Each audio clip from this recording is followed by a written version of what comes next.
You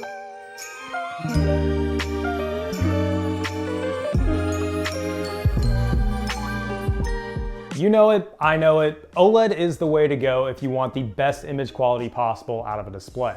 The only problem has been that you couldn't really find an OLED gaming monitor, or at the very least, they were all basically TVs with a DisplayPort connection or two. Enter LG's UltraGear OLED 27 or 27GR95QE-B, the first 27-inch OLED gaming monitor on the market. A lot of hype around this display, and I'm glad to say most of it's worth it.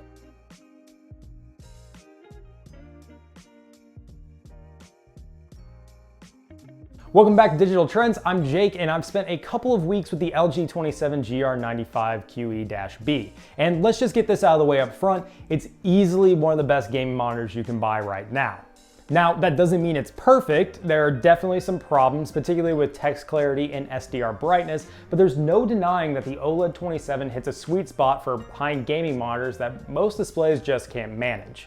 If you want to see more OLED and game monitor reviews, make sure to get subscribed, like this video, and maybe leave me a comment down below.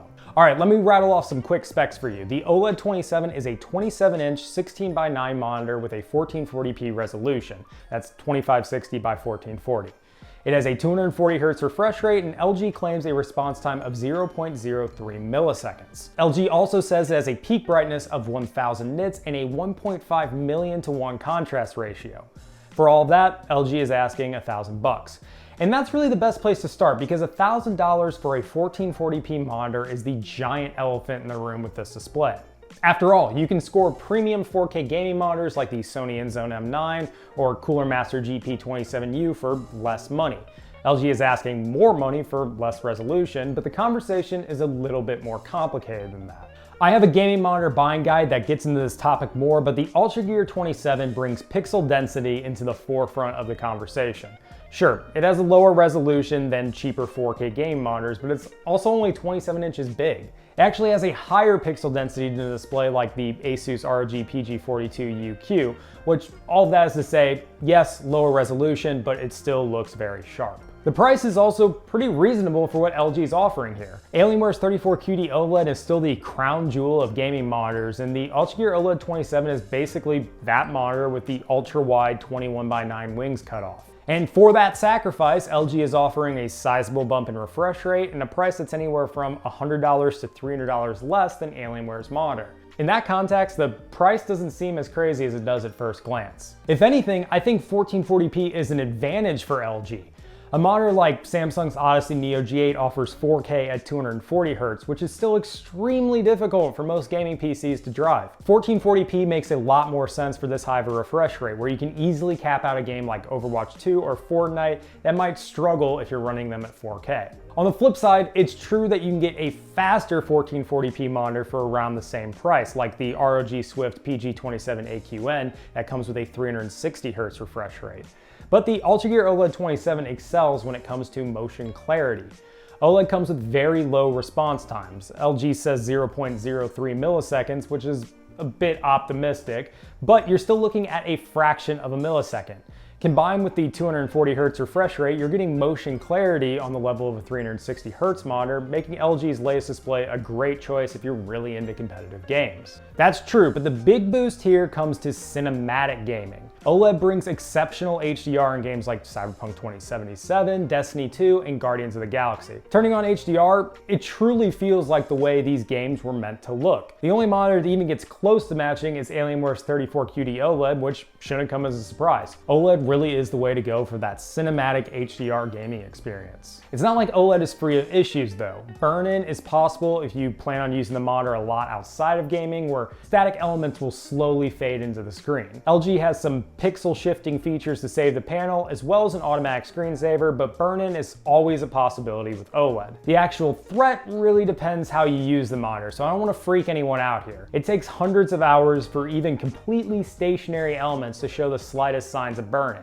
it's not something most people need to worry about, especially with the panel saving features available here. That's not the only area where the UltraGear OLED 27 struggles for desktop use though. It uses a WRGB subpixel layout. Windows generally assumes your monitor has RGB subpixels, and unlike that three-way layout, WRGB subpixels are situated in a triangle as opposed to straight lines. The result is slightly less text clarity, where you'll see a bit of fringing on the edges. This is a pretty controversial topic, and I'm not here to tell you which side of the argument you should fall on. I can only speak from my own experience with both the UltraGear OLED 27 and the Alienware 34 QD OLED when I say that I don't think text clarity is as big of an issue as some people make it out to be. As a writer, I work on text documents constantly every day, and I've never once thought text clarity was an issue on either monitor, and Alienware's monitor is my daily driver. It's possible that you're more sensitive to that type of thing, but I'll take the better HDR experience of OLED any day of the week. If anything, the more concerning problem for the WRGB subpixel layout is color accuracy. The UltraGear OLED 27 is pretty good in SDR. I measured a color error of 1.5 out of the box, and anything under 2 is considered fine for video or photo editing, so that's great. Even better, it covered 100% sRGB, 97% DCI-P3, and 93% Adobe RGB based on my testing,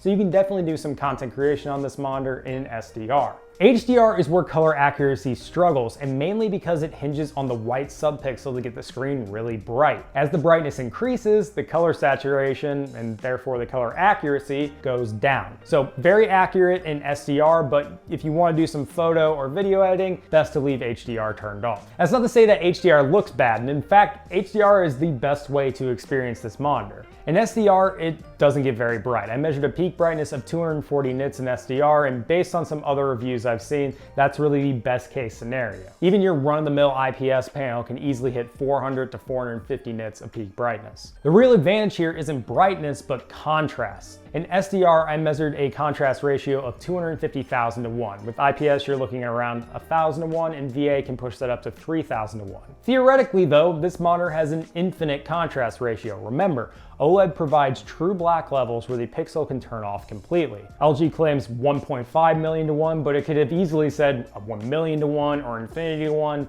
It really doesn't matter at this high of a contrast ratio because it's just so far ahead of any monitor with a traditional backlight. Now, 200-ish nits is the peak for SDR, but the monitor can get brighter in HDR. It just can't reach that 1000 nit peak that LG claims. With 5% of the screen, I measured just shy of 600 nits. That's bright, but the number drops well below 400 nits when you stretch out to the full screen.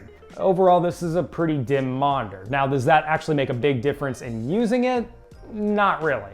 Sure, in a bright room with a lot of direct sunlight, it occasionally became a little tough to see what was on screen, but it never presented a problem for me. This is kind of like the text clarity issue. This mainly comes down to preference. If you want a bright monitor that can blast you in the face with nits, this one might not be right for you. On the plus side, the UltraGear OLED 27 handles reflections very well. It has a matte finish, which I saw some folks were a little disappointed in considering most OLED monitors have a glossy finish. Honestly, the matte finish is tough to spot when the monitor is turned on, and it does wonders for handling direct reflections, so totally happy to see it here.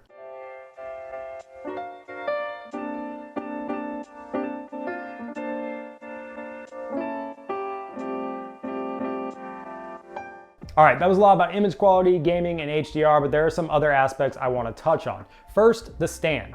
LG includes a really hefty stand that's completely toolless to set up. I don't love the cable management solution, but the stand still enables close to 4.5 inches of height adjustment, 20 degrees of tilt and pivot, as well as the ability to turn the monitor vertically. The on-screen display for controlling the monitor is great, as is usually the case with LG's monitors. You have a handful of predefined presets, as well as some features like the screensaver and ambient RGB lighting on the back. The OSD is great, the main problem is just using it. Unlike basically every other monitor on the market, the UltraGear OLED 27 doesn't include a joystick to navigate the OSD. Instead, you have a single button that pulls up a quick access menu with no way of getting into the full menu. For that, you need to use the included remote. And let me just say, this remote is one of the most frustrating things I've seen with a gaming monitor because it should be so small and so insignificant, and it's just so wrong. So the remote itself is fine, but you need to undo a screw to even open the battery cover, and just why? You don't even need to undo a screw to put the monitor together, but you do to use the remote? And yeah, you have to open the remote because LG doesn't include the 2025 battery it requires to work. So get ready to run up to the store and spend $10 or $15 on a set of batteries that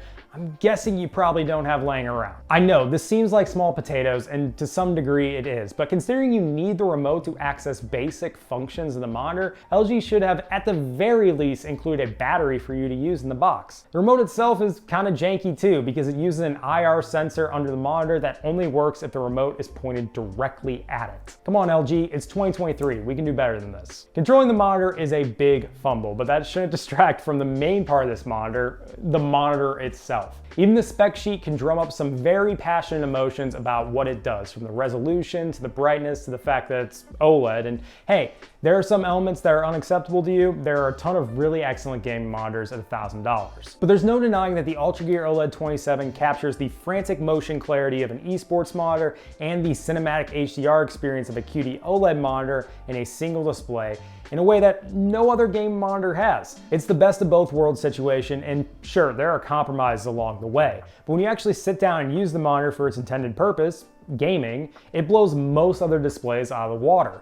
And I know the price is high for a 1440p monitor, but really, considering what LG is offering here, it's totally reasonable. But I want to know what you think about this new push into OLED gaming monitors. Are you on the board? Are you skeptical? Leave me a comment down below.